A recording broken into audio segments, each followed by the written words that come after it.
What you waiting for? It's time. Time for love. It's time. Time for the sun and sand. It's time. Time for fun. It's time. It's time. It's time to let your hair down. Come on. Come on. Come on. To have no fear. Come on. Come on. Come on. Come on. It's time. What you waiting for? It's time. It's time. It's time. It's time. It's time. It's time.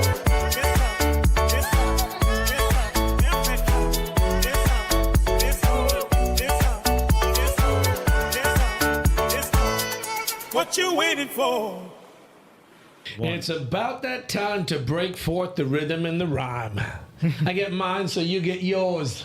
I want to see sweat coming off your pores. If anybody can tell me, you didn't believe I'd say this. You didn't believe I'd start the show today with a rhyme. Ladies and gentlemen, welcome to the Merv Britto Show. And they're sitting in the studio, in the studio, not believing that I would start off with that. You didn't believe me. You're a man of your word. If anybody can tell me, I'll give you $1,000. The first guy who can call in and tell me who that was and what song that was, I will give you $1,000. Call in 7507 Rupees. $1,000. 750-724-6246. Ladies and gentlemen, welcome to another edition of the Merv Britto Show. I am so excited, as I normally am, every Sunday to do this and to have you guys join us. It is that time again where we put out a show, and I've said this so many times about why we do this. The Merv Britto Show is not just for people from Goa or a background from Goa or a Goan. You can be anywhere from any background as long as you've spent time or you've got an experience in Goa. And we want to hear from you. We've got some amazing guests. We're going to ask them some amazing questions. Every week we try and have somebody different who we can showcase different causes that we are so concerned about. And this week is no different. I've got somebody in the studio and I'm going to keep you waiting. But I want to first introduce you to our team. Ladies and gentlemen, the Merv Britto team. A big round of applause. We start off with the big dog, Mr. Merv Britto. Howdy, everybody. What's happening, baby? Not a big dog, but he's got a little bit of a. He's laughing. He's got a big of a weenie bite today. He's got a bit of a cough. Can I have some ginger lemon, ladies and gentlemen? Mr. Wilbert Cardozo. Hello, everyone. How you doing, Willie? All good. Another cigarette? No, thank you. And last but not least, the lovely. I missed it out last week, and I didn't say lovely, and she was annoyed. Mm-hmm. My wife, Mrs. Joanna Pyres. I think I'm too sexy for my voice this week. Good one. You have to compensate for Wilbert. So oh yeah, okay. I'll do my best. He sounds like a goddamn R2-D2 today. By the way, the song was by Marky Mark when I started it off. It was Lolita Adams and the one and only Mr. Marky Mark Wahlberg. That I started off with, so we're gonna give somebody a prize. I don't know. Have we got the phones working, by the way? It's locked and loaded.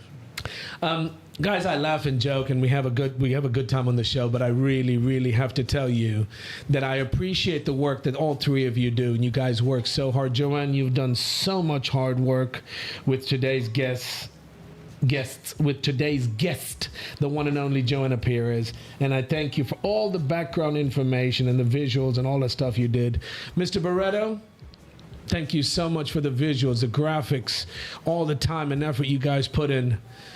Willie, you were here really, really early, and you got so much of the setup. And it's not easy, guys. We put out a product and everybody sees the product, and I get all the credit, which I'm happy to take, but it takes a team, and I appreciate each and every one of you three. Thank you. Well, I've been very inspired by Joanna, so I just want to make sure that we do her justice. Absolutely. Mervin, you're missing one more team member. Condre? Oof. I haven't gone to Yusuf yet. Okay. The one and only Mr. Yusuf Mataji, who's put in all the graphics and the logo and the what else has he put in? Ajay, tell him, dude.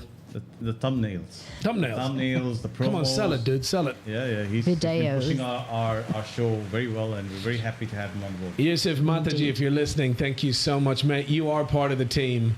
And like I said, I get all the credit, but it is definitely a team effort.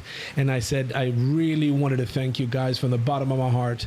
Thank you very much. I'm so excited to have Joanna in the studio. She's sitting here, and she seems very, very nervous. She's a natural. I met her for the first time on Monday. And just by talking to her, I could tell she was a natural. She's got a great cause, and like I said to you, that's what this show is all about. The Merv Britto Show is here to showcase things that are happening in Goa. So if you've been here, whether it was a taxi cab driver, or you had a great time on the beach, or you didn't have a very good time at a hotel, guys, it's not always about the negative. We'd love to hear about it all. So give us a call. As I said to you, we're streaming live on. Well, we're not doing all the social medias this time, right? Today we're not doing on Facebook. That is Merv's Facebook page. That's because we want you guys to go and like our actual the Merv Britto Show page.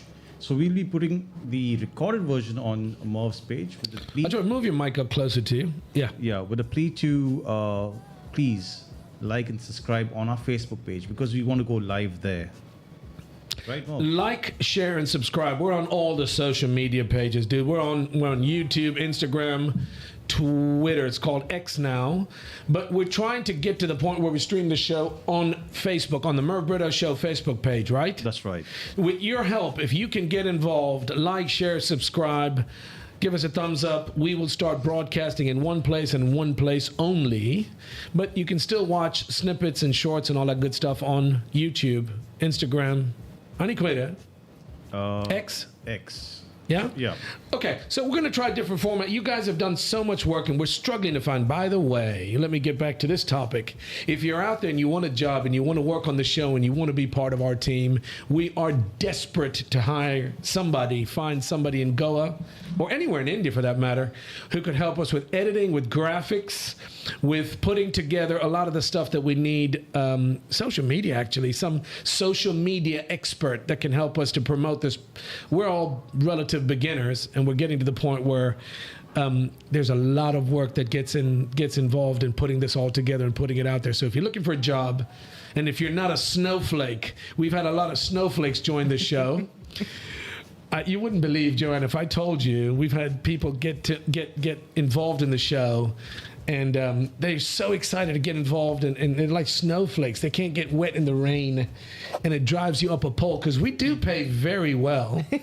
We're looking for somebody. If you want to get involved, hit us up. 750-7246-246. Give us a call. Send us a message. Post a message on Facebook, Instagram. Instagram.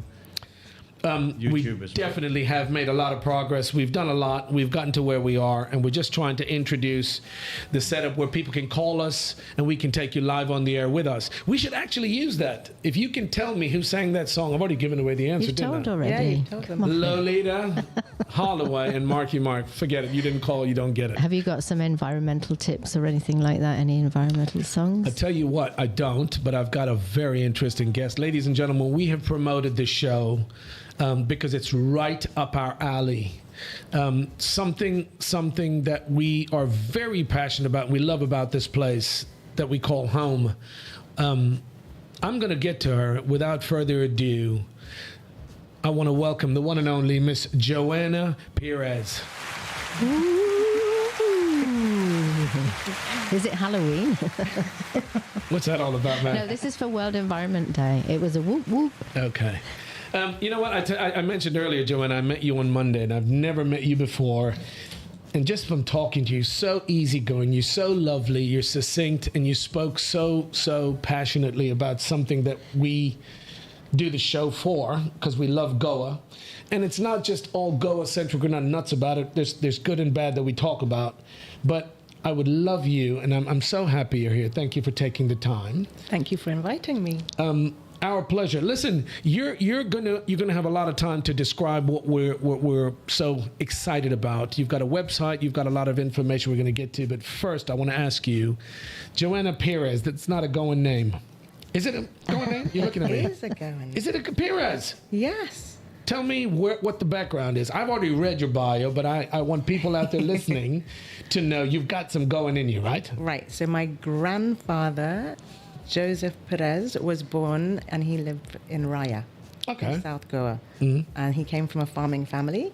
And he one day said to his dad, I want to go to Bombay. And his dad said, if you leave this farm, don't ever come back. Wow. So the legend of our family is he went walking and he walked to Bombay with all the leeches and there was no train then. He was born in 1910, I think. Holy Anyway, so he went up to Bombay and there he met my grandmother who was from Betelbatim. And South Goa. South Goa. So I'm a Salset, daughter of the soil. And then they had a family in Bombay and then 1958 they emigrated to the UK. So my dad was 14 and he went with his brothers and my grandparents and they arrived up in London when there were still signs up saying no blacks, no dogs, no Irish. Wow. And that was quite a different life. And shift. that's where the accent comes from. That's where the accent comes from. And then he met my mother who's English. So I have an English mother and a Goan father. And I was born in the UK. Yeah. And cared for quite a lot by my grandparents because both School? my parents worked. Yeah. And then, had a privilege of a very good education in London. Yeah. And then started my way into sustainability.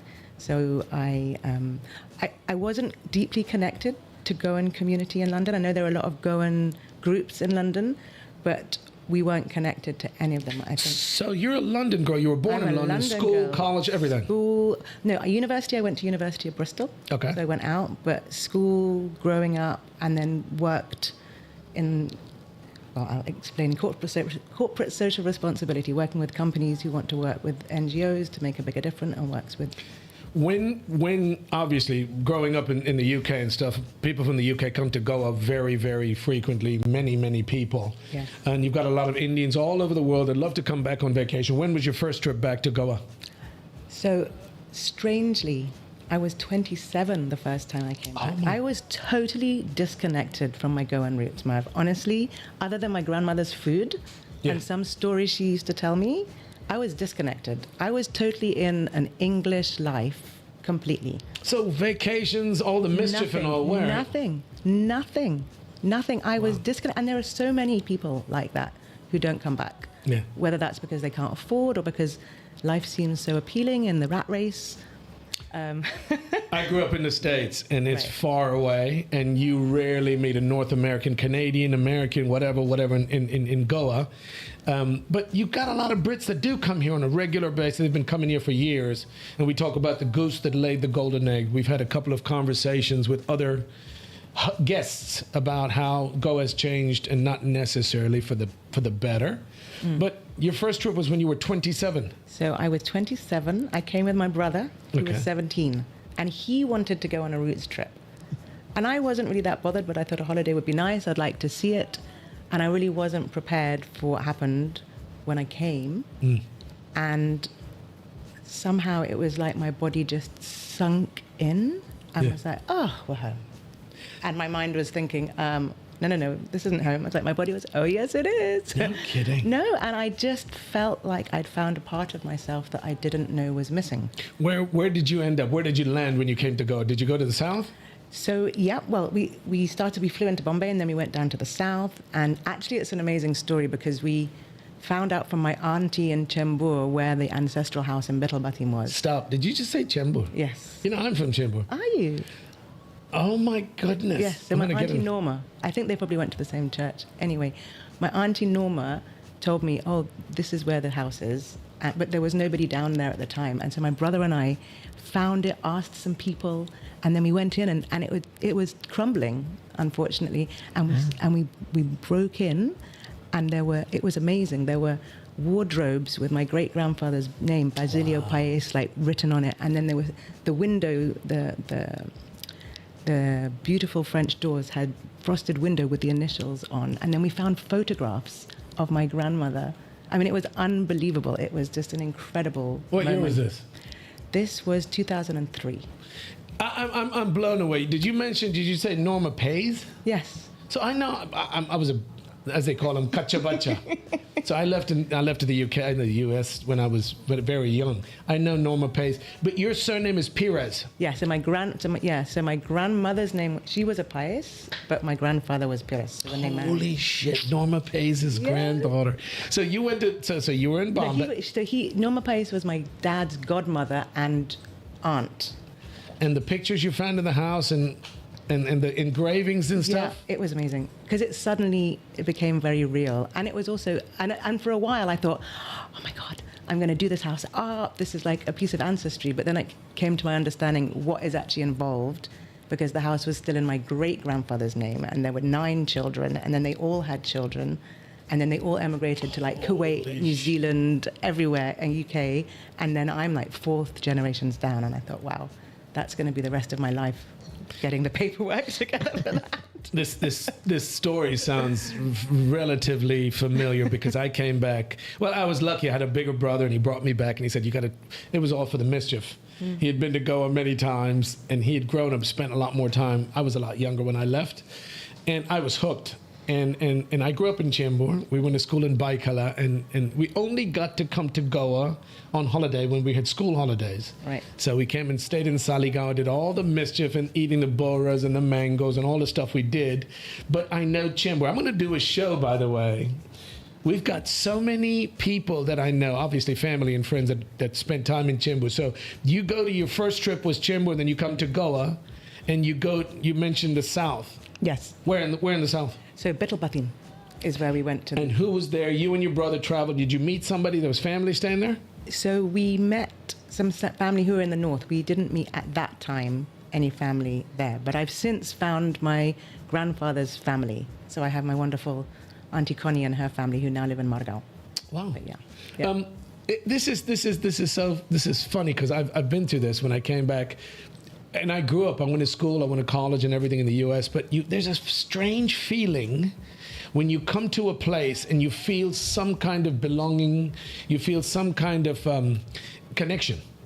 And coming back to because as a kid, you grow up in the States and you're bullied, you're picked on, you look different, you sound different, you smell different, and you come back home and you feel right at home because you're where your ancestors, your parents, grandparents are from. You had this experience in that time, and what made you? So you came here, stayed here, and went back? Yeah, it was a month-long Christmas vacation. But going back to what you mentioned, Joanna, about World Environment Day, because for me, my experience, yes, I knew my ancestors were from here, and that has deepened over time. But for what it was that actually anchored me was the nature here. Was the vibrant life force. Actual green. You're talking about green. nature. I'm talking about the butterflies, and I'm talking about the hibiscuses, and I'm talking about the way the light shines through the coconut trees and the rustle in the wind. I'm talking about the way the Brahmani kites fly and remind you to rise above and take a moment of stillness. I'm talking about the deep green and the there's something about nature here that reminds you how to be alive. Well, it is the tropics, my dear. You're in the tropics, so you shouldn't be too surprised. Well, yes, but I think there's more to it than that, I think. No, we're going to get to that, and that's exactly what I want to get to. I want to drill down. I'm going to drill down further because I'm so interested. I'm so excited, actually, and I want people out there listening. We do the show every week, and I love to have people like Joanna Pyres that's on the show, and it just gives you a different light, a different angle. We talk about how passionate we are and how much we love this place and want to do and change and blah, blah, blah. And I'm going to drill down further because she is going to discuss a plan, a governmental plan that wants to change the way sustainable development. I'm gonna take a shot at it. Sustainable development. Yeah, I'm gonna get to that, and I want to talk more about it. But if you're listening and you want to connect with us, 750-7246-246. Mr. Britto, are the lines actually working finally? Or are we still only on audio, or how's that gonna work? They can call on the number 750-7246-246. They can even message us, and we can put their messages on the show so that they can have a voice on the show. You can ask a question. You can make a statement. You can have somebody that you know listening. You want to say, send them a shout out. We'd love to hear from you. That's what this is all about, connecting people with any kind of link to Goa. Joanna, you've mentioned the things that make this place so beautiful. And it's only people that have been here many, many years ago that will understand that. We had a guy named Walter Lobo on the show last week. And he talks about back in the late 60s, early 70s, how Goa was a different place. You spoke about the wildlife and nature and the greenery. And a couple of our promos talked about grey or green. Perish? What do we want? Perish or preserve? And that's the thing that I want to talk to you so much about. And we've got loads to talk to you about, so I'm going to jump right in. I want you to explain. Folks, there's going to be information we're going to flash on the screen. There are going to be forms and websites and links and a lot of information. It's going to be overwhelming. But the reason I wanted her on the show is basically, as I said, if you've got a connection to Goa, you love this place, you will definitely want to sit up, take notice, pay attention, and get involved, guys. Talk is cheap. You can talk till the cows come home. But if you want to get involved, and just like Joanna's doing and what she's going to explain, there are going to be ways where you can put your money where your mouth is. Joanna, I'm going to hand this over to you. So you love the place. You went back to the UK. And when did you finally decide you wanted to come here and make this place So home? I've been coming and spending increasing amounts of time. And so maybe there's a step back slightly, because so my work in the world is in sustainable development. And what I do is I help different organizations like business, government, schools, NGOs work together when they have a common goal in the sustainable development space. What hooked you onto that in the first place, though? Because there's not that many people would take that as their life's work initially. Well, and it wasn't even a job that existed when I was at school. But essentially, what we know is that there are problems that we're encompassing, and it's not just in Goa, it's the world over. You know, how do you create a great education system? How do you make farming work for people? These are really important concerns that everywhere in the world we're grappling with. And the reality is that no one part of society can fix the problem. It's not like government can fix. It takes a village. It takes a village, and it takes all the different parts of a system to come together and work together. But that's not very easy, because, for example, if you've got a big corporate and then maybe you have a small NGO and then maybe you have a government department, there's all kinds of power dynamics that play out. There's all kinds of comfort and discomfort about participating in a conversation, about differences in money or these kind of things. So ego, trust, all kinds of stuff. all of that good stuff. So my work in the world is to train people in how to do that on the one hand, and then to advise organizations in how they can be better at it, be better at partnerships for sustainability. And then also I support people who are actually doing partnerships to figure out how to do it better. So, for example, I was doing some work between the government of Vietnam and the government of Australia. They had a partnership, and they have different financial years, they have different languages. It's not evident how these two systems can come together. So it's not just having a great idea. A lot of people like to talk about partnerships. Oh, we'll get into partnership, we'll fix something. The devil's in the detail, in the nitty-gritty of how are we going to do it, who's reporting form, who makes the decisions. Those are the type of things. And so that's where I come in, and as I support people. And I work globally through a number of different global networks. And we're all working in this world because actually if you empower people to collaborate better, then everyone can solve their own problems. But going back to the point is that we need to empower people to be able to solve their problems. And sustainability, for me, I was sitting in London, I was working in sustainability. I was going to ask you that. What was the job? How did you get it? Because you don't study this stuff. You don't. It doesn't exist. I mean, maybe it does now. No, probably no. So I was working in marketing and PR, and my soul was dying because I wasn't sure why I was doing it, and was it really worth my blood, sweat, and tears? Yeah.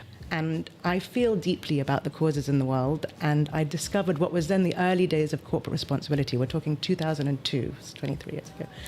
And it was just the beginning of business realizing that actually they had a role to play, because before it was government and the social space.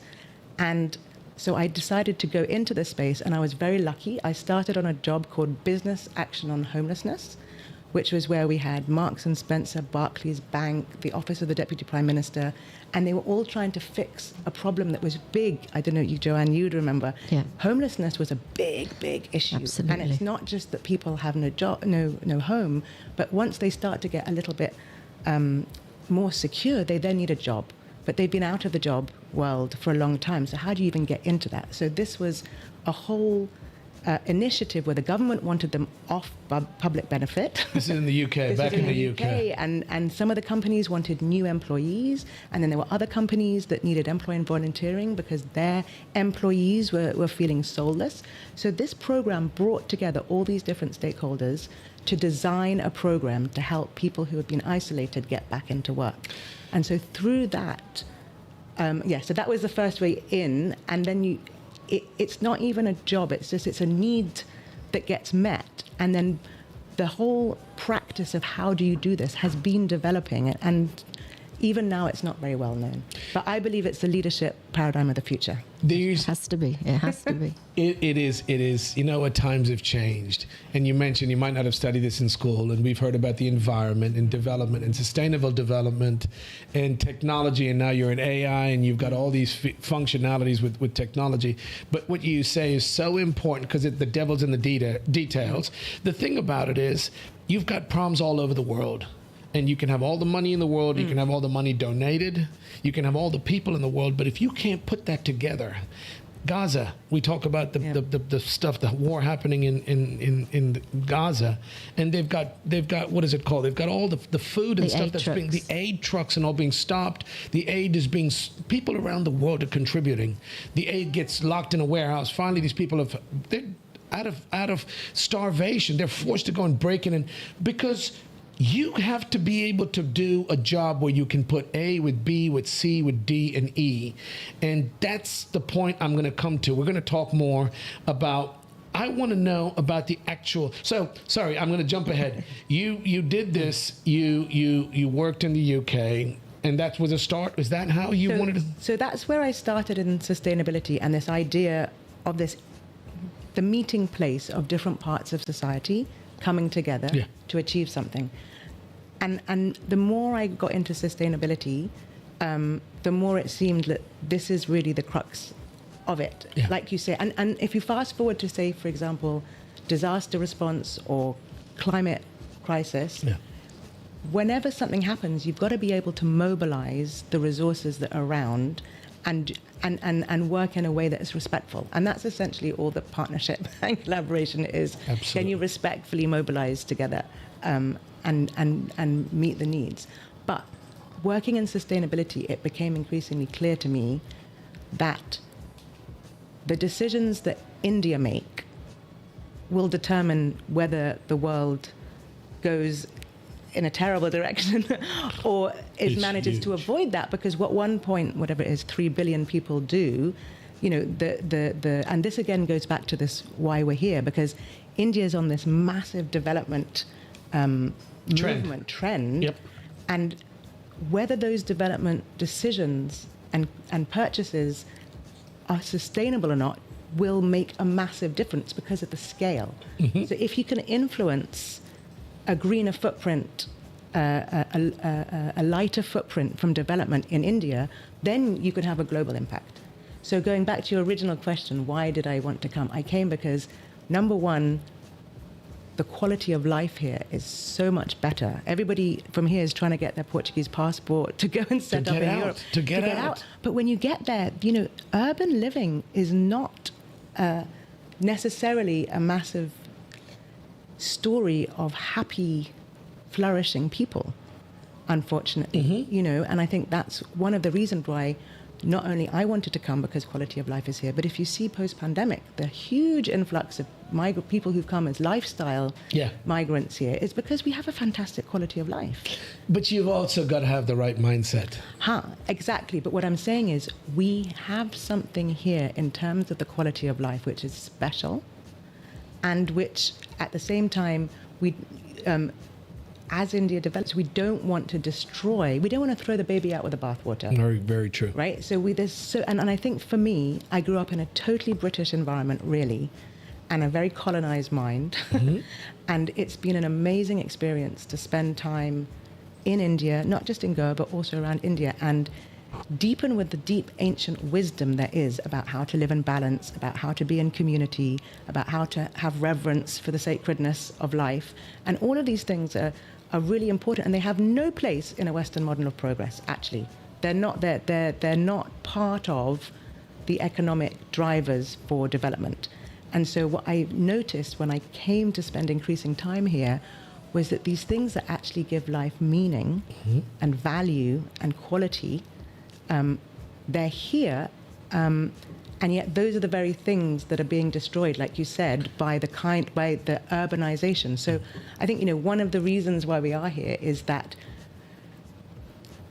progress and development are so important to give people access to their basic needs, and the way that we provide those basic needs shouldn't destroy the very thing that gives us quality of life. Absolutely. I agree. I'm going to give you a round of applause. Yes, indeed. But that's a truth true, bomb. right? That's a truth bomb. Listen, I tell you what, say that again. You have to be able to have sustainable development. We're going to get more into the details about the website and the name of the program and all. When did you come? You said you came here, and when did you move to Goa? Single, married, what? Tell me. So I started spending I came single. When you finally decided to move here? Yeah, I came single and I started spending, I didn't immediately move. I was spending time between the UK and India and Goa. But I met my husband. On one of the trips. Yeah, yeah. And because I was working in a sustainability space in England, it was very exciting. When you're in a community of people who are working for sustainability, you're surrounded by people who are deeply committed to a cause. They have a deep love for their village or for their forest or for something there, and they're fighting for it. And that's very inspiring and nourishing. And so when I first started coming, I wasn't involved in what was going on in Goa. But over time, I realized that I wanted to be part of the change story in Goa. And because I work in sustainable development, I felt I'd had the privilege of a really good UK education. And I felt that as a daughter of the soil, I should come and I should ensure that Goa could benefit from... Give something back. That I could give something back. And actually, that's one of the... We've got a campaign we're going to start after this current campaign around Give Back to Goa, because I think so many people love Goa. You were talking about it, the Goa lovers. Yeah. We're all Goa lovers, and if you love Goa, give back to Goa. There's so much you can do. You've got people living around the world that are going to be listening to this show and thinking, you know what, she's spot on. We live here and we can't wait to go back on vacation. That's why I moved here, because I would come in, have a great time, and you feel right at home. You don't feel out of place. I love the U.S., grew up there, great. It was home. I still consider it my home. But I just felt a certain peace, normal when I'm here. And we've talked about it to so many people in Australia, in the U.K., in the U.S., and wherever, where you've got such a deep love for Goa. And you don't know what to do, how to help. You've seen the way this place has been developed, and it's not nice. I want to start getting into more of the details of what you're doing now. You've got a great we got some website links that we're going to start publicizing and talking about. Joanna, is that the first project, by the way? When you came, you never mentioned your husband's name, by the way. Give him a shout out, man. Shout out to Tama. He's still Tama. Tama was one of those people that came in '91 and stayed. Indian dude? No, German. His name is Tamil. Tama. Yeah. Okay, shout out to Tama. Your wife is on the show. She finally mentioned your name, dude. But Merv, she's a wife, she's a mother, she's a daughter, she's a sister. Where do How you does start, she have Joanne? time for all of this stuff? Really? You're married. You've got how many kids? 2 kids. 2 kids. Wait, shout outs? Where are they? Where are they? Yeah. Well, my daughter's with my husband, and my son was with his friends watching the Champions League final yesterday. So they're still chilling out. So there's somewhere, I think. yeah? There's somewhere. So when you left, you came, you met your husband here on one of the trips. When did you decide to move, and what did, like when you first moved here, you're coming from the UK, you've been here on vacation, you've never lived, you've never worked. What was it like, the first job when you came here? How did you basically integrate into society? What'd you do? So my work is still international. So I get flown around the world and I work as a consultant. But what happened was that what's apparent is there are a lot of people doing amazing things in Goa. Yeah. Like every village has got someone doing something incredible for wildlife or for their village. And I don't know if that happens elsewhere, but we started, so one of the things that my husband and I do is we've created something called Circle Valas, which is where you bring people together, like we were talking, the different stakeholders, and you bring people together to say, what is it that we need and how can we organize to meet that need? And so we brought people together, and this was around 2017, 2018. First project? Yeah. Wow. To say, okay, Sustainable Development Goa, what's needed? And what came out of that was that there are so many people doing great things, but it's fragmented. Everybody's in different places. Splintered, and how do you get the knowledge? So we created, with no money, we this Act for Goa, which is a platform to make... That's a circle wallet, yeah? That's Put that up, Joy. Yeah. That was with that was in a college actually. That was in DMC with Felly Gomes. Shout out to Felly Gomes. And this was actually for. There we go. We were asking them what do you envisage for your future in Goa? Actually, we were asking back then. Yeah. So yes, Circle Valas. So just on Circle Valas, just so you know, we train people to how to have respectful dialogue and co-create solutions. That's what we do. And our dream is to train as many people as possible in Goa so that people have the skills to be able to mobilize how they need to. That's amazing. It's like being a diplomat. Well, it's a beautiful practice because it invites you back into your humanity and invites you into deep listening, because in our current age, there's so much fast sound bites. It's all social media. It's your 4-second attention span. But that's not how we're going to save humanity from all the crises that are coming. It comes because we need to deeply listen to each other, even when we don't like what we're hearing. Yeah. And have the wherewithal to stay with the discomfort and find pathways through. So even if you take the question of like development versus nature, because this is what everybody says, you tree huggers, you just want to save nature, but what about development? It's like, well, in the space in between is where we need to be. Yes, development and yes, nature. But you don't get there by shouting at each other, and you don't get there by sound bites. You get there by taking the time to listen. So that's a circle where you just create a space to deeply listen. We had a group of law students who were doing that. We were doing some legal reform. We were looking at the legal system in Goa and what could reform be. And one of the professor of law came up to us afterwards and said, "How did you get my students to talk? I've been teaching them for like 2 years, and when I ask them a question, it's just..." And it's like, well, actually, if you put people in a circle and you take away the power that says you have knowledge and I don't, and you create a context in which people know that their voice is valued, people will share their heart and soul. So it's just about, can we create a different environment to have a different conversation? And so that's what we did when we created Act for Goa. We brought people together. I love that, by the way, Green Pathways to Prosperity. Is this one of the first projects, yes? Yeah. And yeah. that was when? When was this? That was 2017, 2018. That's one of the brilliant, what's the word I'm looking for? One of the initiatives that you've developed over time. But you're so right. If you put people in a room and you don't talk down to them and you speak about something they're passionate about and you give them a voice, you've got a next generation. We've lost so many generations. You call them Gen X, Gen Y, Gen Z. technology's changing, but people forget what made Goa so popular and so great. We didn't have all the westernized, the TVs and the telephones and the internet and AI back in the days. People actually sat and communicated, and you had somebody with knowledge that took the time, you and Tama, that came and started this up at the time. Is this still going? So we ran a training in 2017, and we want to run another one this year, actually. Same Circle Wallace? Same Circle Wallace, but it's part of a global community of practice called the Art of Hosting and Harvesting Conversations That Matter. And there's like 25,000 strong global community, because this is how we work through the mess we're in. Actually, that I believe. Speak, talk, Yes. communicate. Communicate, listen, and then see the collective intelligence. Because when you when you bring different people together from different parts of the system, and they might have completely different experiences and perspectives, but when you listen to them and they share those, suddenly you have a bigger picture. Now you can see the bigger picture taking into everyone, and now you can see, oh look, there's a pathway that could meet both those needs.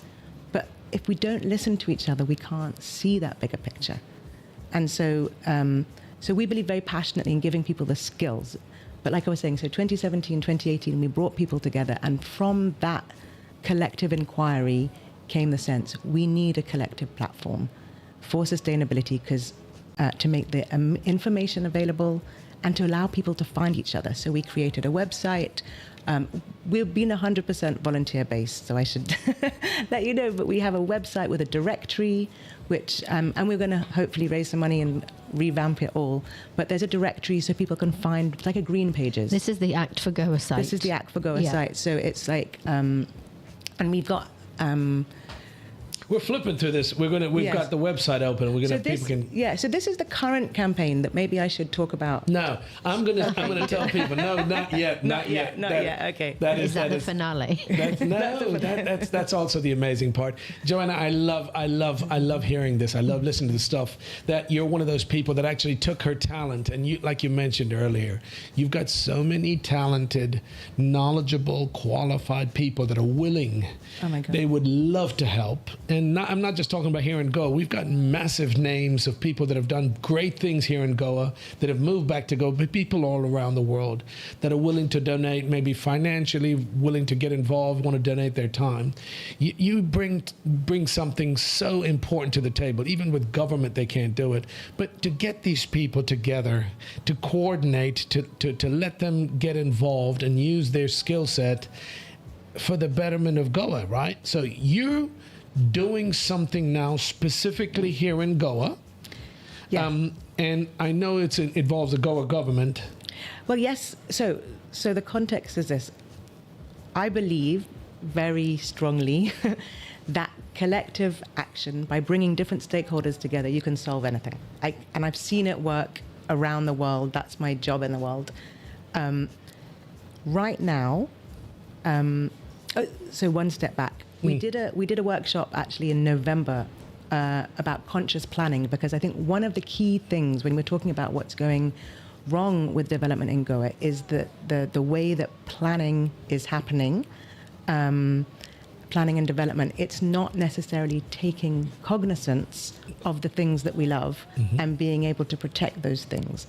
And so we had a workshop where we identified what was needed to be able to create a more effective planning framework and approach. And one of the things that came out of that was that we need a new vision and narrative for progress in Goa.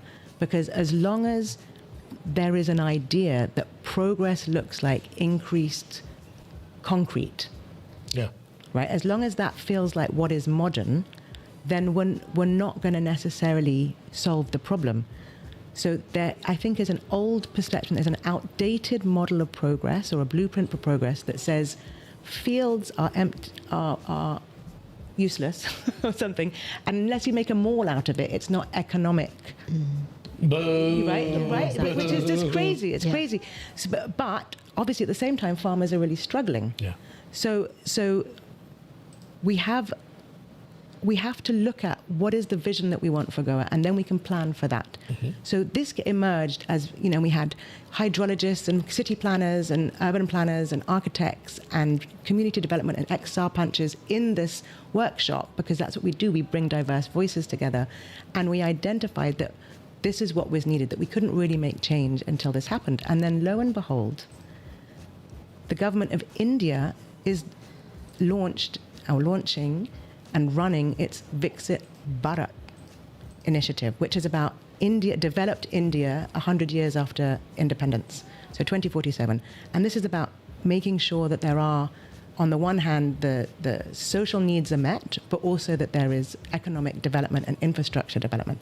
And as part of that national campaign, the Goa government is doing Vixit Goa, which is a plan for what could Goa be in 2047. And so they have taken on a consultancy company to help advise on this.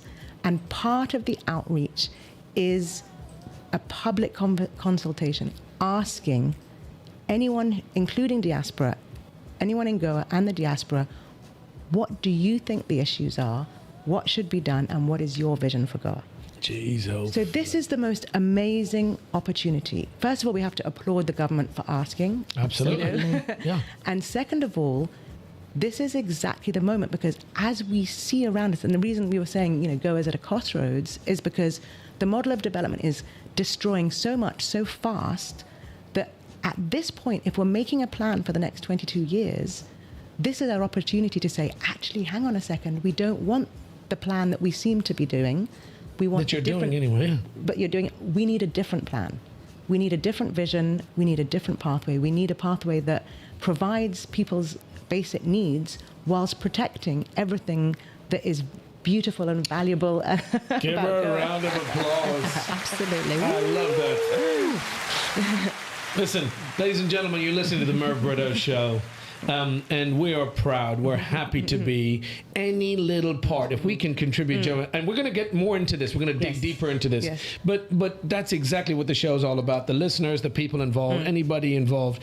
That's exactly what we want to see. We've talked about so many of the bad things that are happening and how development, our old simple streets have been widened with walkways and coconut trees being cut and lighting been put everywhere. And that takes away the charm. We spoke about this last week with Walter about how in the 70s and the 80s, Goa barely had any lighting. You were safe. You'd go out and you do your thing. You go to the beach. There wasn't a whole lot of garbage. People used to do their cooking and they put dawn out for the pigs. They didn't have Amazon delivering cardboard everywhere and stuff. That's the Goa that only a few people will remember, and it's changed so much and not necessarily for the better. So I am so glad, and this is what blew my mind and right up our alley of exactly what I want to talk. Okay. You mentioned the India government announced Vixit Bharat. So that's a national program. Yeah. And then within that, the Goa government have a Vixit Goa. The 2047. 2047. I think they're doing it stages, so 2037 and 2047. But yes. And so they're making a plan now for what that should be.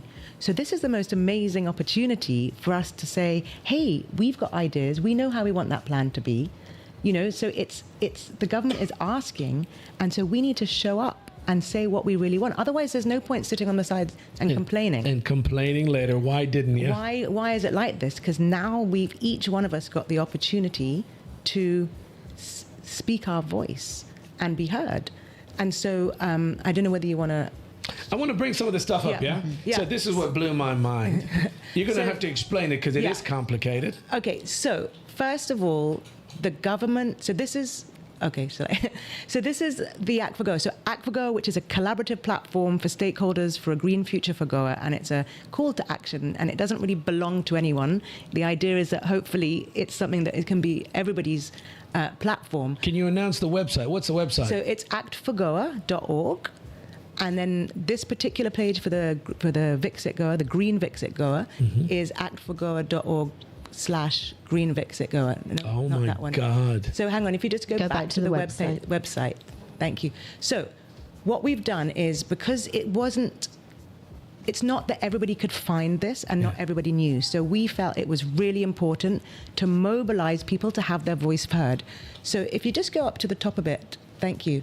So you can see here, so the government is seeking public inputs for the future of Goa, and they have a Google form which is open until the 30th of June. And we've just listed what the questions. So this is the Google form. This is the actual form, This is yeah? the actual How form do you get to the online. form, Joy? How did you get to this form? So there's a link is on that site, but we can also maybe put it on your We socials. will, and all the Go back to documents the are page. referenced. There you go. If you scroll Yeah. down, So those are the we've just then so those just tell you what are the subjects I can't that are even- there. okay. So that's like agriculture, IT, entrepreneurship, public transport, forest and environment, mining, urban development, tourism, waste management, infrastructure. can I stop you there? I want to Yeah. ask you a question. So these are all different parts of the environment here in Goa. These people are all coming together? So this is a form that the government has created, and each one of these is a section where you can choose to put your concerns and ideas. So you don't have to answer every single one of those, Yeah. but you can go in and you can say, okay, I particularly want to talk about health, and I only want to talk about health, and that's fine. Yeah. Maybe you're a health specialist, or maybe you're just a concerned citizen and you want to talk on all of them. It doesn't matter, but the opportunity is there, and they want to know what are the issues and what are some of the solutions. Yeah. So basically, those are the areas. And so what we've done is we've said we're mobilizing people to carry out their democratic action to Yeah. fill in the form, Yeah. but we're also mobilizing around green, what we're calling green Vixit. Yeah. So what we're saying is, yes, we want development, but this is our opportunity to say we only want it green. So if you go down after the list of there, Scroll if down. you go down, so if you say SAPCC, just so you know, Yeah. Yeah. that What is the- the State Action Plan for Climate Change. It's an excellent document which talks about what we need if we're going to weather the higher risks that are going to come from climate change, whether that's flood or all kinds of things. So also we've embedded that because we actually have an MOU with the Biodiversity Board to help socialize and implement the climate action plan, because it's a really important document. So, These are all hyperlinks. You can go and click on them and it'll open up more information, yes? So that top green one where it says Government Vixit Goa consultation form, Yeah. if you press on that, you go directly to the form we just saw. Open that Yeah, form. stop. Joy, Oh, yeah. what is It's the gone blue. information they require in that no, form? just go up.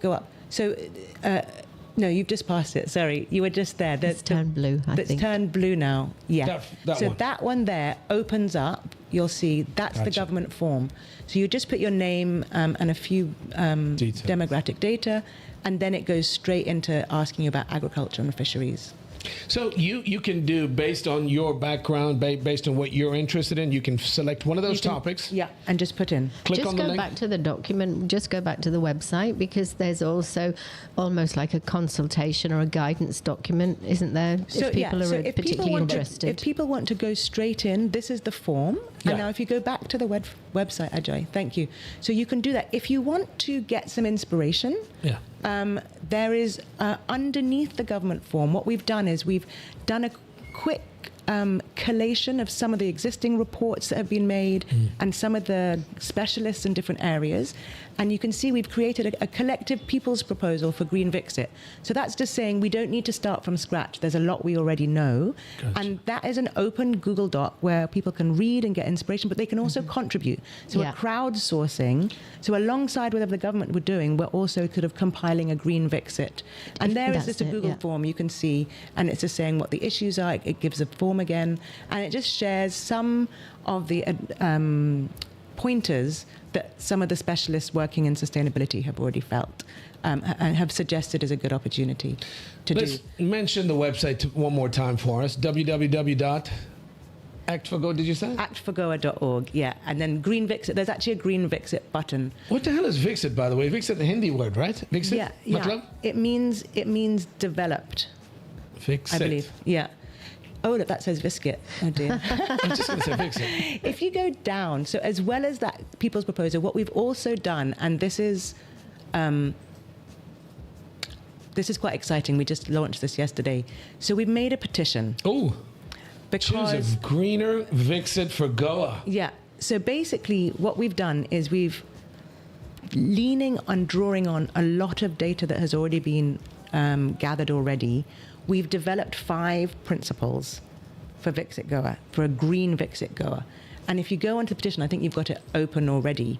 What we're doing is we're saying, if you go to the petition, thechange.org, yeah. So what we're saying is, if you can read it, development does not need to mean the destruction of Goa. Mm-hmm. There are green pathways to progress. You know, it's happening all over the world. There's so many exciting work. And not just that, there are amazing people in Goa who know how to do this stuff. Yeah. And they're locals with lots of really important, you know, traditional knowledge about how to do things.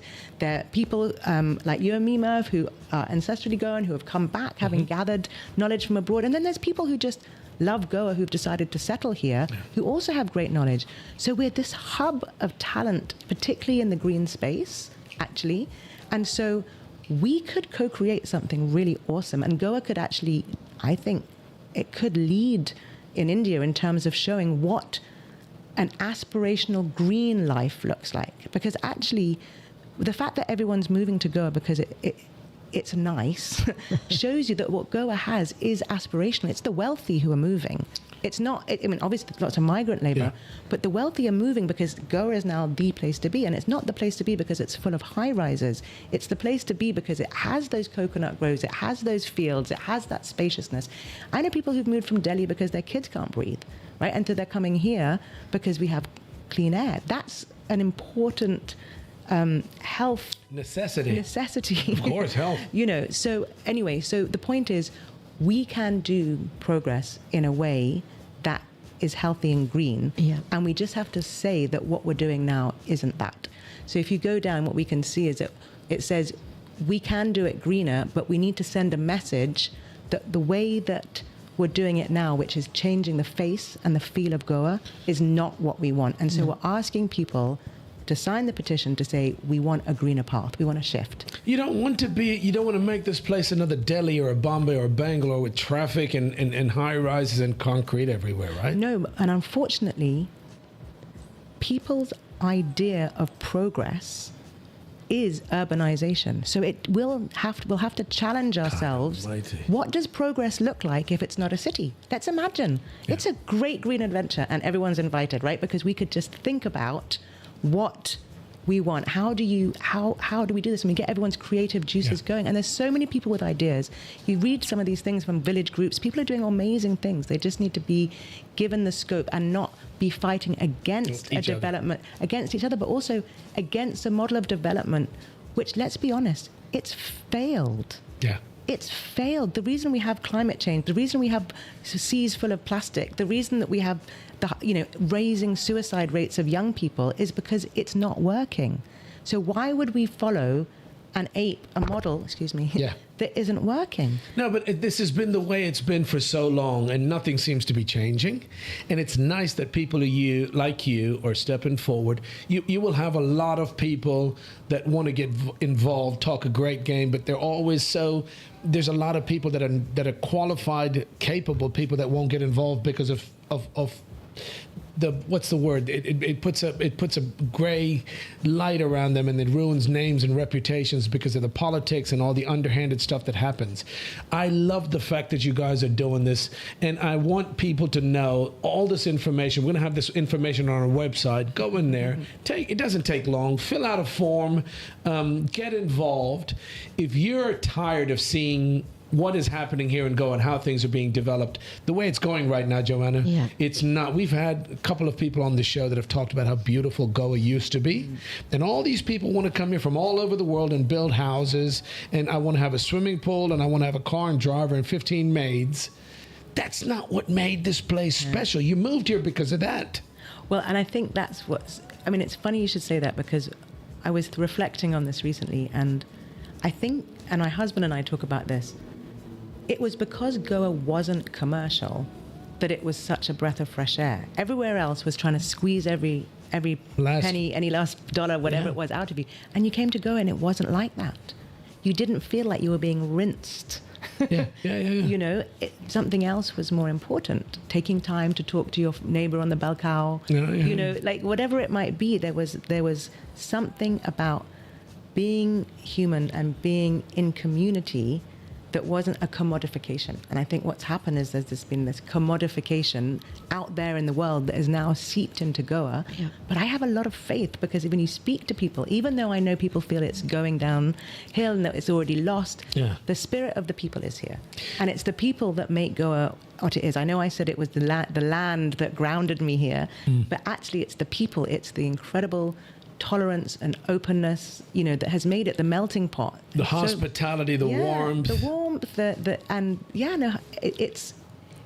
it's a very unique place, and I personally feel it has, not just do we want a greener path of progress because we love Goa, but I think there's a new narrative of progress that needs to come out of England, out of India, because we know that the model of progress is broken elsewhere. Yeah. We know everyone's talking green economy, regenerative economy. That's, if you go to Sustainability International conferences, that's what they're talking about. And everyone's trying to do it. But actually, Goa has a model already. It's called a network of villages, which has, access like a city to cosmopolitan things, but with the quality of life and the relationships that are much more to do with rural living. So it's this hybrid, right? Yeah. And we don't want to make more metro cities. They're catastrophic. They're catastrophic for the rural areas because people are abandoning farming, and they're catastrophic at the metro end because it's creaking infrastructure. I'm going to ask you a very difficult question. You've got how, it's a tricky one, but how do you actually, when you have so many good, talented people, how do you get them involved when you have to, unfortunately, involve the government? And I'm not trying to be controversial. We have voted some of these people in that think that development looks like what we're seeing out right now. And there's a lot of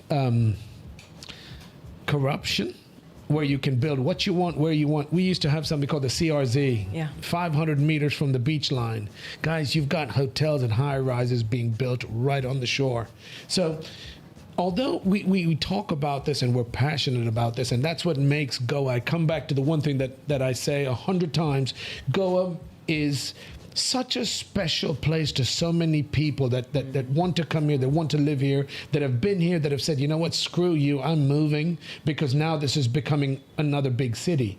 How do you involve people, or how do you get the government to listen to people when you've got the wrong people that are leading? Like, you've got a lot of different people that are part of this organization, right?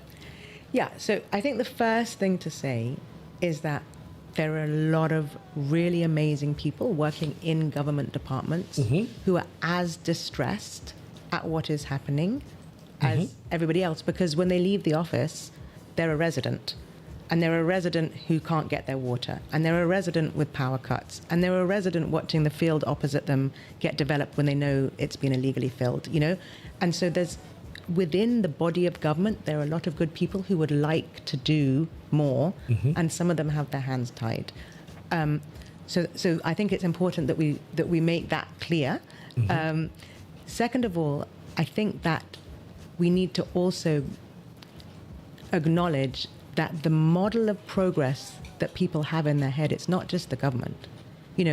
As everybody wants a four-wheeler, everybody wants AC, everyone wants a pakka house, right? The fact that concrete retains heat in the day and emits it at night, meaning you need to have more AC and you need more power, isn't part of people's mindset. It's just, if I'm going up in the world, this is what I need to have, right? So I think that, again, even the type of development that's happening, you can't blame the government for it. We are all holding an idea of what going up in the world means. And that's what we need to challenge. And it's going to be a difficult conversation, because people like to say going up in the world means I order from Swiggy and then I throw my garbage out, right? That makes me modern. Yep. That makes me modern. So we have to challenge, does that make you modern? Does it make you modern to create huge garbage pile? But you got it. You've said something. You've hit the nail upon the head. It's education. No, you teach kids at a young age. Swiggy's not the answer. Learn to cook for flip's sake, grow some goddamn vegetable. What did Jamie Oliver do in the UK? There's no fucking McDonald's anywhere here. Yeah. You know what? That's a first sign that it's going downhill. When you've got a KFC, you've got a shopping mall, you've got a KFC, you've got a Burger King, you've got all these goddamn Subway. places. You don't need Subway. to advertise them. No, go a Vixit. Vixit, or you're going to be in pig shit. Fuck, I should be a rapper, man. I'm telling you, I started the show off with a rhyme. Go a Vixit. If you don't fix it, you're going to be in a pig. Come on, Sorry. finish that sentence. I'm getting carried away. No, but I was going to say that one thing that struck me is when you'd mentioned that Bangalore used to be a garden city and how sad because of how that's developed. And it just, the face of it has completely changed and it's just like a car park. Yeah, But and do traffic jam. And I think this is the point. As much as we want to point fingers, and of course there is vast corruption going on, I'm not saying there isn't, but as much as we want to point fingers, at the end of the day, I think it's the absence of a wholesome plan, a green vision, that means that by default, people are just developing in the old-fashioned 20th century way. Yeah. So unless you make it clear, and that's why the vision's needed, that's why the narrative's needed, because people need to imagine, we need to imagine what progress looks like without all of that. Because also, like, actually, if you have a mall, all your small businesses that are in the high street go out of business. Yeah, of course, you're putting Right? them out of business. You're putting Amazon. Exactly, putting everyone out of business. So actually, if we were going to, and this goes back to the principles, so we have these 5 principles as part of the petition, and one of them is incentivize and favor local green economy. Like, if you have the choice to put a mall that is funded and financed and the money goes to somebody else outside of Goa, or you have the opportunity to create something which might be a hub for local entrepreneurs who are doing all kinds of circular economy things, like, favor that. Local business. Local business, encourage young people, again, that there's so many smart people doing incredible work here, both in Goa, but also a lot of remote work is being done in Goa, right? A lot of these digital nomads are here. The possibility for skilling young people is immense. Use technology for the good. Yeah, Yeah, and that's another one of the principles actually is around, and this is going back to your point, Merv, enforcing accountable governance. Because it's not that we don't have the rules, it's that people are not abiding by the rules. They're not complying by the rules, and nobody's enforcing the non-compliance. But we have technology now, and technology can bring accountability, and transparent data can help make things visible and can ensure that people know what's going on. Because right now, a lot of the monkey business is happening because people can't see. Who watches the watcher, right? Yeah. But there's 2 amazing platforms I just want to put a shout out for. So, put them out. Yeah. So these are data platforms to give people in Goa access to the data, because if you have the data, that's important. What is it? One is called One Map Goa. I think it's .gov. What is it? That one, yeah. So this is a fantastic platform the government has actually done. The one and only Dr. Pramod Sawant. Yeah. Is he part of this? Yeah, this is Dr. Pramod Sawant, So our CM. they have got this One Map Go, which is a fantastic resource. What it does is Baba, you can look at any part of Goa and see data from different government departments. You can see it's really, really good. This is one of the websites that you can keep an eye and see what's going on? You can track? Yes. So this is the government one, and it has all the government data on it. You can see are you zooming in there? It tells you where the power lines are. It tells you, it's just a good digital resource. Yeah. And then separate to that, I want to give you another one. Before you move, this is the one you talked about where you can actually see what's supposed to be done. You can go and check it out and see what's actually happened. Yeah, exactly. So you've got all the government's data on there. Anyway, this is one. I highly recommend people have a look at it. The other one is called amche.in. In Konkani? Yeah. Do you speak any Konkani, by the way? Amche Muntal? Well, very little. Amche Kida? What is it? Amche? Amche.in. Is that what Amche? Is that what you typed in? Yeah. Exactly. So this is Amche.in. So this is another data portal that has been made by citizens, and this you can put your own data on. So whereas the other one is only government data, you can't interact with it. You can look at it, but you can't interact. This one allows you to see, hill slopes, allows you to see all kinds of things, and becomes a citizens data portal. This is like Wikipedia for Goa. No, it's fantastic. And both of these portals are really good. You can zone into your village. You can see, you can see what the regional plan was. You can see what's actually being done. What's actually being done. It's really good. So I highly recommend people keep a watch on these two data platforms, because, Merv, actually, once we get properly digitized, then permissions have to be put there properly with the due process, then the kind of running roughshod that is happening can't happen in the same way. Right, that's good to know. So fundamentally, I think we were talking earlier about what's going on in Kamulim, where they, the Panchayat had approved a mega project with villas and pools, and the people there were objecting, saying this hadn't been put through the Panchayat. In the Panchayat, this is in Kamulim, it was in the paper, right? Yes, exactly. And what happened? What was going on? So fundamentally, the Panchayat and its committees made of citizens, and this is really important, they have the mandate to develop the village plan. It's called a Gram Panchayat. The Gram Panchayat. Gram Panchayat Development Plan, right? And that is supposed to be a plan made by the people for the village.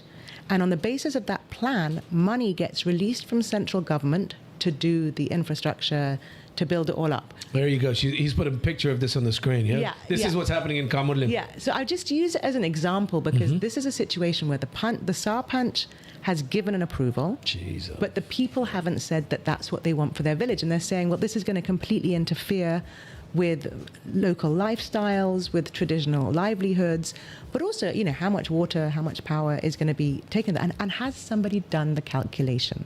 So I think the point is, permissions are being given without an understanding of what that means in terms of additional requirement for water and power, sewage, all of these things. So you can't, it's not Vixit, it's not advanced if you make something and then you don't have the infrastructure to deal with it. Can I tell you something? Every village, every one of our lovely villages in Goa has a Gram Panchayat. Yes. The Gram Panchayat meeting is, I think it's once a month or once every couple of weeks. I don't know. Willie, you want some? Can I get you some ginger water? Can I get you? You sure, Willie? You got a bit of a cough there. Wilbert, how often do they have the Gram Panchayat? Well, I can tell you. How often? Once a month, I guess. No, it's not monthly, dude. So there's a Gram Sabha.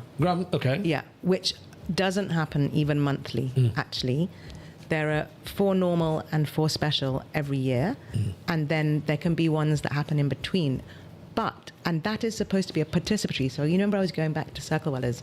We do participatory process, and the Panchayat is supposed to be a participatory forum for discussion. But if you look at what happens, it's never. It's not. They don't want people involved. No. So this is one of the areas where the system isn't wrong.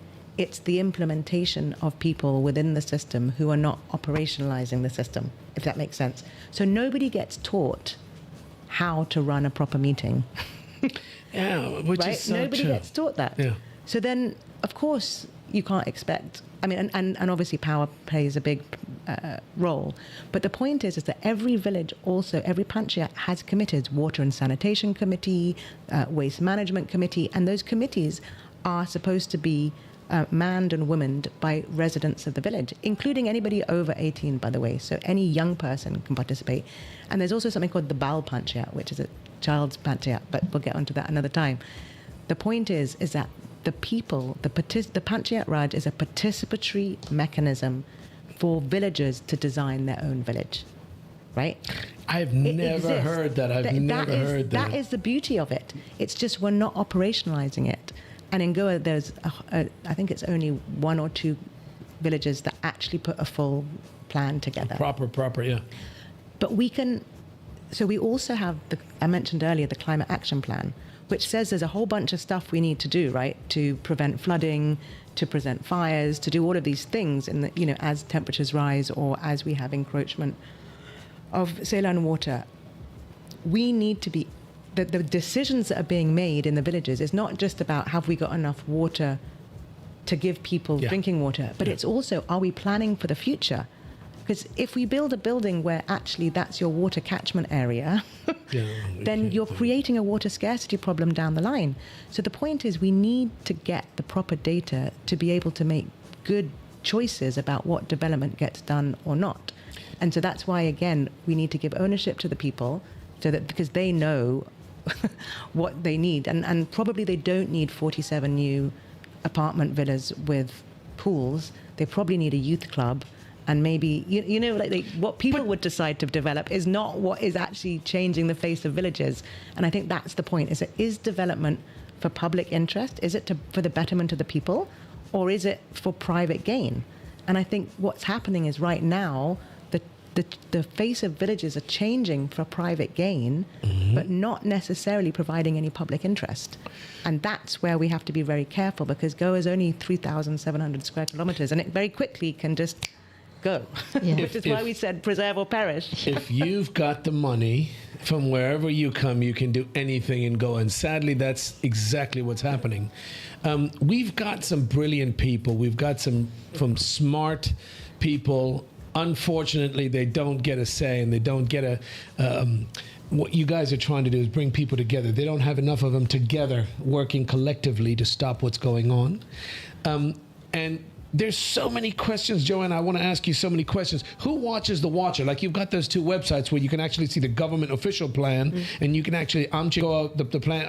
What is it? Amchi.in. Amchi.in, where you can input data or you can report things that are happening, right? Yeah. So the biggest thing that people are probably going to want to ask is, how do I get involved, and how can I? The panchayats don't encourage people to get involved, by the way. The panchayats do what they do, and everybody's got their hand in the cookie jar, and they're doing what they want to do. Somebody's paid them off. I want to build or whatever I want to build. Go ahead, I'm giving you the permission. How do people actually get involved? If somebody lives locally, you've got a lot of activists. You've got a great group, by the way. I should give them a shout out. I can't remember the actual name. In Pilen, they were called the Forum. The Pilen something forum, and they would Pilen Citizen Forum. Forum. Yes. They were killer. They were actually on top of everything happening in Pilen. But that takes time, and that takes effort, and it takes energy. Everybody's so busy doing their jobs, and the crooks have a full-time job being crooks.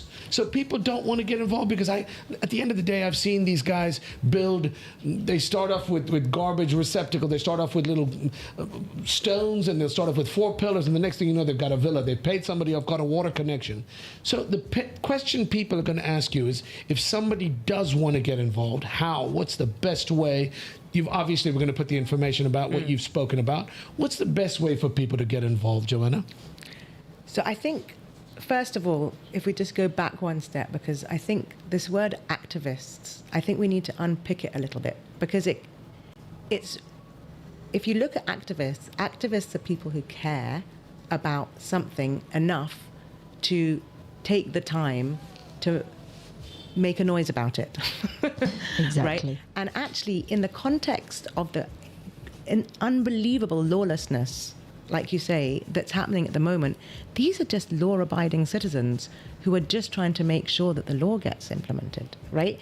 But somehow the word activists, it somehow creates a sense around it that makes people feel fearful. Yeah. And that's the problem. So we've got a language context in which caring for your place and your space is considered dangerous because you might be labeled as something, you know. And then obviously I know that there are places where there are reprisals. You try and do something, somebody sends somebody around with a bamboo massage. Oh, yeah. So it's not that it's not, you know, it's not without danger, but I think we need to reframe as responsible citizens, the people who are doing these things. You know, activist is not a dirty word. It's not a negative word. It's not a negative word, but somehow in the context in Goa, Merv, it has become something which is anti-government. Politicized It's almost. politicized. Yeah. And I think the difficulty is these are all the activists I know, they're people who care enough to do something about something. And going back to your comment, Merv, activism in terms of like maybe protesting isn't everybody's bag, but there are so many different ways to get involved. So number one, something like this public consultation, that is one way. You can sit in your room, you never have to talk to somebody, you can just put your eyes, ears, and that's your exercising your democratic right to shape your home, right? You can vote, but that only happens once every 4 or 5 years. This is something right now where you can do it. You can put your voice in. 2, you can join one of those panchayat committees, because actually there is, if you make a plan for the waste management, for example, or water and sanitation, you put in a plan and a budget, and then the money comes and you can make it happen. If you don't make the plan, the money doesn't come, and then it doesn't happen. So it's a mechanism, and although people get concerned, if there were enough good people with genuine intent on those committees, then they would be cooking on gas. Like, they would be steaming ahead, because actually, you know, the money comes. So you put your point on it. If there's money involved, suddenly everyone's interested. Those committees can access the money. Yeah. So, you know, as long as you get the good development done, you know, probably somebody needs to get greased along the way, but, you know, still get something done. But at least you can get something done. So those committees are really important. Yeah. Then there's all kinds of much smaller things, like even something like recycling your garbage, right? The reason we have all of that mess is because actually, on the one hand, a lot of people are not segregating. They're not segregating the garbage. They dump everything all And together. nobody knows what to do and what's happening with it once they've like got rid of it, basically. Many years ago, a guy named Sanjeet Rodricks yes. took me up. You know Sanjeet? Yeah. You know a lot of good people, yeah? Took us up and he showed us the new recycling plant up in Pilen in the industrial estate. And it was brand new and shiny, and it's awesome to be able to have that technology and implement, but it's got to be maintained and it's got to be planned, and it's frustrating because these guys work so hard. And like you said, if you don't do something as simple as segregating garbage, you've got loads of garbage that just gets dumped together, and then it just gets piled and piled and piled, and these systems don't work if it's not.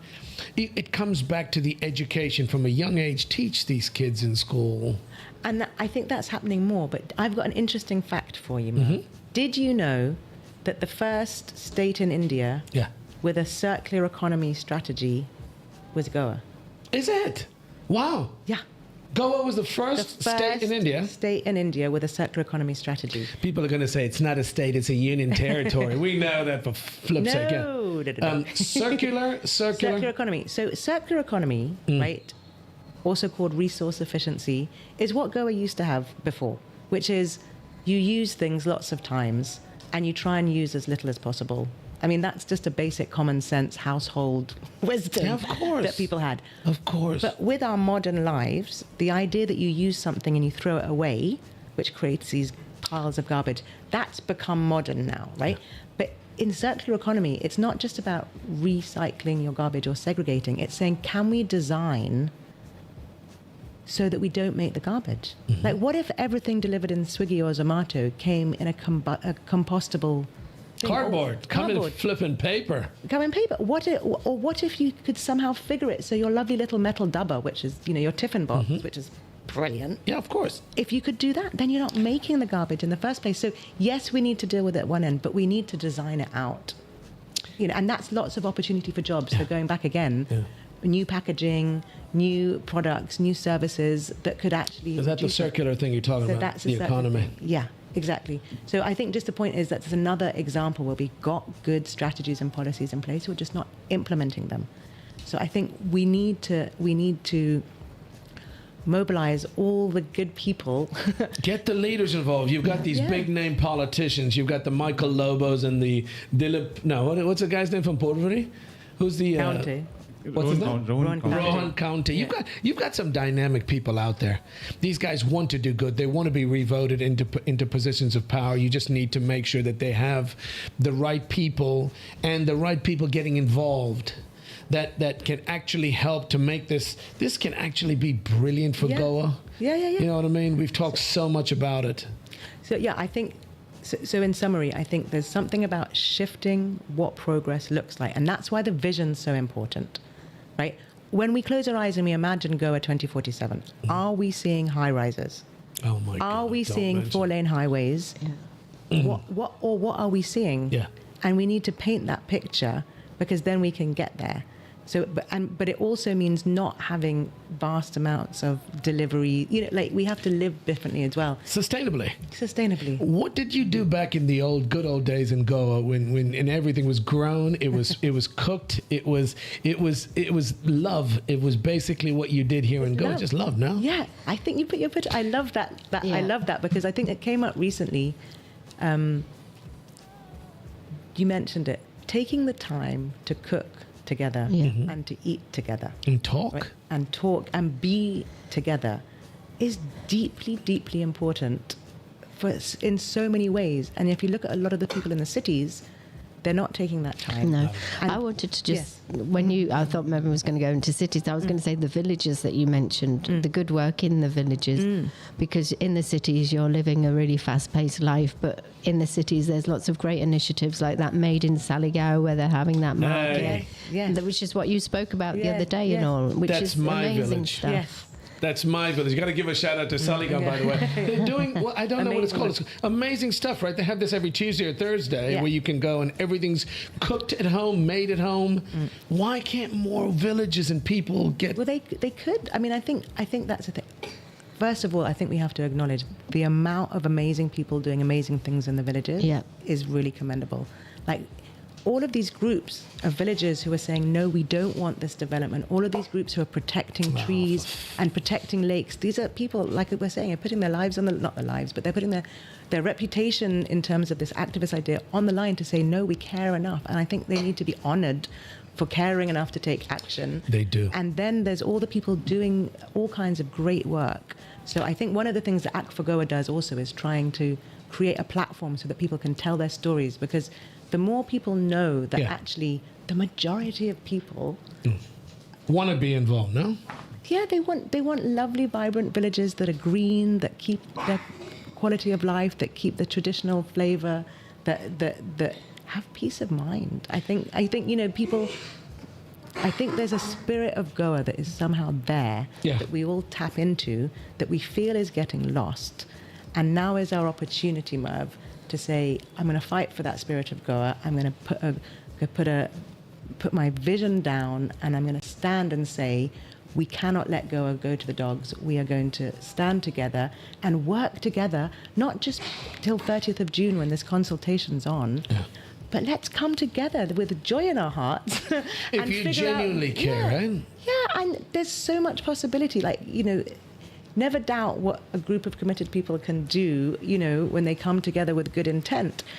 So I fully believe that there are enough people here in Goa right now and out there in the world who love Goa, who would chip in time or whatever and say, no, let's do this differently. And then we could be a model. Like, we could actually lead by example as to what a 21st century great place to live looks and feels like. Start right here at home in Goa. Ladies and gentlemen, be the change you want to see. I am so proud. I am so glad that you joined us. You came here and you gave us your valuable, precious time, your information. Joanna, I'm going to ask you one last question. Where can somebody start? If you want, we're going to put this, Joe, we got to put all this information. There's a shitload of information that needs you put up, boy. We need to put all this information up. Ladies and gentlemen, you can go onto our website, the mervbrittoshow.com. Yes. And you can check out the links. We're going to get some more information from Joanna, and we want to put this information out there. Do get involved. If you genuinely care, talk is cheap, you want to do something about it, where, Joanna, can somebody start? If you actually want to do something, where do you start? Where would you go? You've given us a lot of information. How does somebody who wants to get involved start? So I think, first of all, in your own village, there's going to be amazing people doing amazing things. What if you don't live here? Is there some website, something you can go and read or commit to or collaborate with? Definitely go. I mean, the ACT for Goa website will give them the opportunity to do the public consultation and to sign the petition. That's something that doesn't require a huge amount of time. And, if you don't do it, then you've got no right to cry later. Sign the petition. ACT for Goa? ACT for Goa, yes, that page there. So Put it up there, dude. And the petition, I think I've got a what do you call it, a QR code I can give you later. That would be Please, great. we'll put it on the group for sure. So that's the minimum people can do. But I'd like to just put a shout out. If anyone feels, I'm going to speak to camera now. If anyone feels that they would like to participate, to be part of this collective action, and who believes in their heart that we can do this, then please come and join Act for Goa. It's a people's platform. And when we say people, it means people from all walks of life and all sectors of society. And it's a big invitation to come together, and together we can really do this. And if you haven't got time, then please support us with some finances. We're completely volunteer right now. But we feel that this is an opportunity to really come together and create a new pathway to progress for Goa, which is green and gives people opportunities as well as good quality for life. So big invitation. Please come and help us make this happen. Where's the information again? It's So actforgoa.org/Vixit, Green Vixit Goa has everything about Vixit. But there's also a contact us and a comment there. And you can, there's also actforgoa@gmail.com. Just feel free to send us a mail. And let's do this. We're so proud. We're so proud. I'm so happy you came on the show, but we're so proud. Listen, we have a good laugh and all, but that's exactly what the show's all about. Being able to do some good and give something back to something you're so passionate, something we all love so much as Goa. I'm obviously I'm Indian, but I consider whenever I talk about it, I'm so passionate about the fact that I live in Goa and I love Goa so much. So we've seen the bad side, and we've seen the sliding down the hill where development now has been in such a, it's just not planned out properly. You've got buildings being built, you don't have enough water for the locals, you don't have proper parking, blah blah blah. Get involved, people. You actually want to get involved. Act for Goa. You mentioned the form. There's a form on there. Yeah. 30 days to fill in the form. Yeah. Don't wait 30 days. Get there immediately. But you have 30 days. We're so proud to be part of this. Ladies and gentlemen, you've been listening to the Merv Britto Show. I want to thank the one and only Miss Joanna Pyres one more time. Oh, bless you. Amazing. Thank you so much. Oh, thank you for having me. It's really lovely to be invited. We're inspired. It's been a pleasure. You wouldn't believe we've passed an hour and a half. We haven't. We've been going way past an hour and a half. my I've been getting goodness. big eyes from across the room. Joanna Pyres, thank you so much, folks. Thank you. It's been so lovely to be able to contribute and be part of this. If there's anything we can do in the future, please give us an inkling. Send us a message. Get on the show. We'll probably do another show. You guys are doing good work, and that's what this place needs.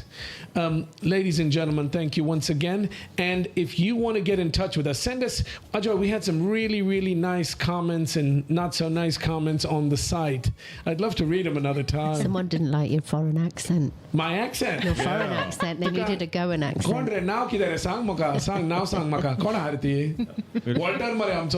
want you to be more Goan and participate in the Gram Sabhas more. Have you ever actually been to a Gram Sabha, Merv? I told you I'll give you a Konkani rap.